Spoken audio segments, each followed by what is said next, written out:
నమస్తే. నేను doctor Andal Bhaskar, gynaecologist, Nellore. గత 33 ఏళ్లుగా నెల్లూరులో ప్రాక్టీస్ చేస్తున్నాము. ఈరోజు సేఫ్ మదర్హుడ్ డే. సో దాని గురించి మనం మాట్లాడబోతున్నాము. నమస్తే నమస్తే అమ్మా. డాక్టర్ గారు, చాలా మంది మహిళలు రక్తహీనతతో బాధపడుతూ ఉంటారు కదా.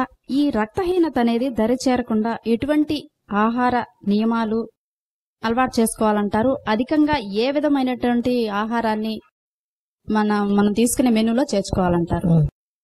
ఇది చాలా ముఖ్యమైన క్వశ్చన్. మనకి ఎక్కువ కూడా చూస్తుంటాము. ఈ అనీమియా ప్రెగ్నెన్సీ 50% ఇన్సిడెన్స్ అంటారు. దాంట్లో మనకి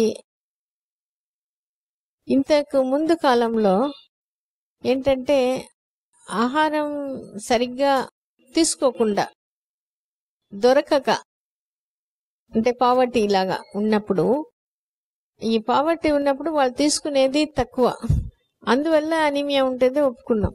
ఇప్పుడు ఏంటంటే అందరికీ కొద్దిగా అఫ్లుయెన్స్ ఎక్కువనే ఉంది, తీసుకోగలుగుతారు. కానీ జంక్ ఫుడ్ అలవాటు అవ్వడం వల్ల అది తిని కడుపు నిండిపోతుంది. ఈ పోషక విలువలు ఉండే ఆహారం తీసుకోవడానికి లేకుండా పోతుంది. ముఖ్యమైన పాయింట్. రెండోది, దీని గురించి మనం అనీమియా గురించి మనం బాగా తెలుసుకోవాలి. ఏం తింటున్నాము అనేది ఎంత ఇంపార్టెంటో, ఎట్లా తీసుకుంటున్నాము అనేది ఇంకా ఇంపార్టెంట్. దాంట్లో కొన్ని స్టడీస్ కూడా చేశారు. అంటే మనం ఇష్టంగా తీసుకుంటే బ్లడ్ ఇంప్రూవ్మెంట్ బాగుంటుంది.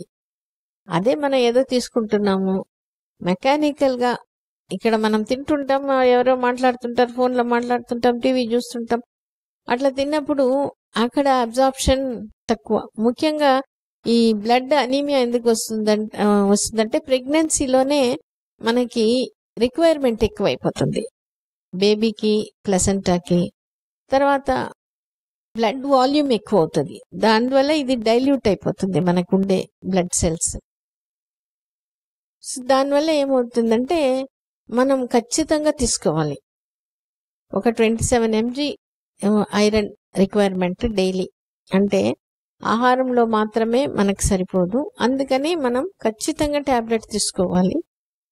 ఐరన్, ఫోలిక్ యాసిడ్ మనకి గవర్నమెంటే ఇచ్చేస్తుంది, ఫ్రీగా ఇస్తున్నారు. మనం డయట్లో ఈ ఐరన్ గురించి అనుకోవాలంటే 2 రకాలు ఉంది, him iron, non him iron. ఈ హీమ్ ఐరన్ అనేది మనకి నాన్ వెజిటేరియన్ సోర్సెస్ లో, ఇది చికెన్, మటన్, లివర్ అటువంటి వాటిలో ఉంటుందన్నమాట. అది బాగా అబ్జార్బ్ అయిపోతుంది. కానీ నాన్ హీమ్ ఐరన్ అనేది మనకి ఈ వెజిటబుల్ సోర్స్ లో, వెజిటేరియన్ సోర్స్ లో ఉంటుంది. సో దానికి అబ్జార్ప్షన్ ఏంటంటే అంత ఈజీగా ఒక్కొక్కసారి అబ్జార్ప్షన్ కాదు. దాంట్లో ఈ ఫైటేట్స్ అండ్ ఫాస్ఫేట్స్ అని ఉంటుంది మనం తీసుకున్న ఆహారంలో, అది ఐరన్ అబ్జార్ప్షన్ తగ్గించేసేస్తుంది. తర్వాత అది అబ్జార్ప్షన్ బాగుండాలంటే విటమిన్ సి ఉన్నప్పుడు ఈ ఐరన్ అబ్జార్ప్షన్ బాగుంటుంది, ప్రోటీన్ ఉన్నప్పుడు బాగుంటుంది. అందుకని మనం తీసుకునేటప్పుడు, మనం తాలింపులో ఉన్నప్పుడు నిమ్మకాయ పిండుకుంటే విటమిన్ సి బాగుంటుంది. తర్వాత ఈ ఆకుకూరలు ముఖ్యంగా దాంట్లో ఈ చింతపండు చేసేటప్పుడు ఐరన్ అబ్జార్ప్షన్ తగ్గుతుంది. అది కొంత ఆకుకూరని చింతపండు కలపకుండా చేసేసుకుంటే మనకి బెటర్గా ఉంటుంది.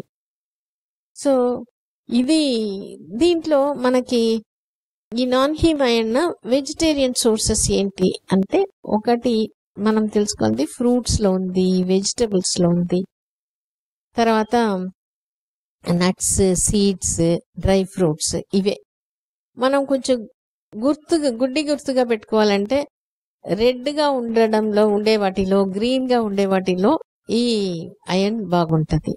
ఫ్రూట్స్ లో అంటే యాపిల్లో, స్ట్రాబెర్రీ, దానిమ్మ, వీటిలో ఉంటుంది. తర్వాత ఈ ఇంకొక రకమైన ఫ్రూట్స్ ఉంది, ఐరన్ ఎన్హాన్సింగ్ ఫ్రూట్స్ అని. అంటే విటమిన్ సి ఉండేది ఈ సిట్రస్ ఫ్రూట్స్, జామ పండు, వాటర్ మెలన్, ఇవి అన్ని మనం ఇవి కలిపి తీసుకునేటప్పుడు అది బాగా ఇంప్రూవ్మెంట్ వచ్చేస్తుంది. కూరగాయల్లో మనకి బాగా తెలుసుకోవాల్సిన ఆకుకూరలు తరచు తీసుకుంటే మనకి బాగా అనీమియా రాదు. మిగిలిన కూరగాయలు అంటే carrot, beetroot, broccoli, cauliflower, cabbage, tomato, beans, చిక్కుడులు, గోచిక్కుడు ఇవన్నీ ఉంటది అనమాట. ఈ డ్రై ఫ్రూట్స్ లో వచ్చి ఖర్జూరం, ఎండు ద్రాక్ష, అత్తిపండు.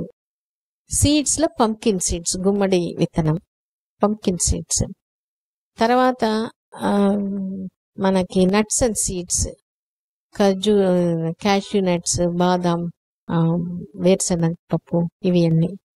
దీంట్లో ఇంకొక ఇంపార్టెంట్ ఏంటంటే బెల్లంలో మంచి సోర్స్ బెల్లం ఐరన్ కి.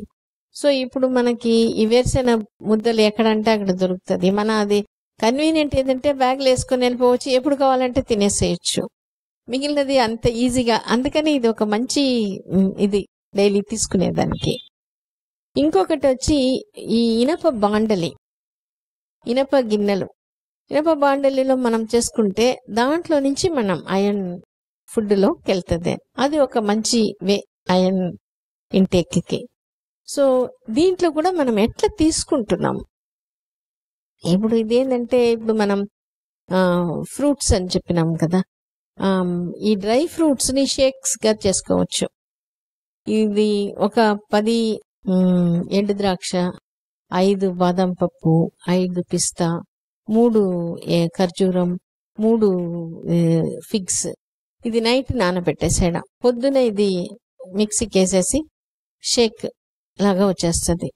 ఈ ఖర్జూరం అండ్ ఫిగ్స్ ని తేనెలో నానబెట్టేసేసి అట్లా కూడా తీసుకోవచ్చు. ఇప్పుడు కొంతమందికి ఎట్లా ఇష్టంగా ఉందో అట్లనే ఏబిసి జ్యూస్ అంటారు. యాపిల్, బీట్రూట్, క్యారెట్, అది 3 కలిపి దాంట్లో కొంచెం నిమ్మకాయ యాడ్ చేసుకోవచ్చు. నిమ్మకాయ, మనం కొంచెం పుదీనా అట్లా యాడ్ చేసుకుంటే ఫ్లేవర్ బాగుంటుంది, మనకి అబ్జార్ప్షన్ బాగుంటుంది. అట్లనే ఆకుకూరలని కూడా స్మూతీగా చేసుకోవచ్చు. పాలకూర బాగుంటుంది దాంట్లో. సో పాలకూర, తర్వాత టమాటా, ఎర్రగడ్డ, కీరకాయ అది చేసుకొని కొంచెం అల్లం, నిమ్మకాయ, పుదీనా, ఆమ్లా కూడా యాడ్ చేసుకోవచ్చు. సో ఇదంతా చేసుకునే కొద్దీ మనకి ఇప్పుడు కొంచెం అదే పనిగా ఇది తినని వాళ్ళు అట్లా దానిమ్మ, వాటర్ మెలన్ కలిపి తీసుకోవడం. అట్లా తీసుకునేటప్పుడు వాళ్ళకి ఇప్పుడు ఒక్కొక్కసారి ఒలిసి తినడం కష్టంగా ఉంది, ఇట్లా జ్యూస్ గా తీసుకోవడం. కానీ ఇది సెకండ్ ట్రైమిస్టర్ వరకు జ్యూస్ తీసుకోవచ్చు. మూడో ట్రైమిస్టర్ అంటాం, థర్డ్ ట్రైమిస్టర్, 7th మంత్ తర్వాత అప్పుడు జ్యూసెస్ అవాయిడ్ చేసి పండుగానే తీసుకోమంటాం. అట్లా ఈ డయట్ తీసుకోవడం, ఇష్టంగా తీసుకోవడం, అనుకోని తీసుకోవడం. నా బిడ్డ ఒక ఆరోగ్యానికి నేను ఇది తీసుకుంటున్నాను అని ఇది మేము గమనించున్నాం. తల్లి ఇష్టంగా తీసుకునేటప్పుడు బిడ్డ కూడా తినడంలో పేచి పెట్టరు. కొంతమంది తినడానికి అబ్బా నాకు ఇష్టం లేదు అట్లా ఉండేవాళ్ళు. ఆ పిల్లలు పుట్టిన తర్వాత వాళ్ళు తినడానికి మనల్ని బాగా ఇబ్బంది పెట్టేస్తారు. ఓకే డాక్టర్ గారు, రక్తహీనత దరిచేరకుండా మా శ్రోతలకు చాలా చక్కగా వివరించారు డాక్టర్ గారు. ధన్యవాదాలు డాక్టర్ గారు. Thank you.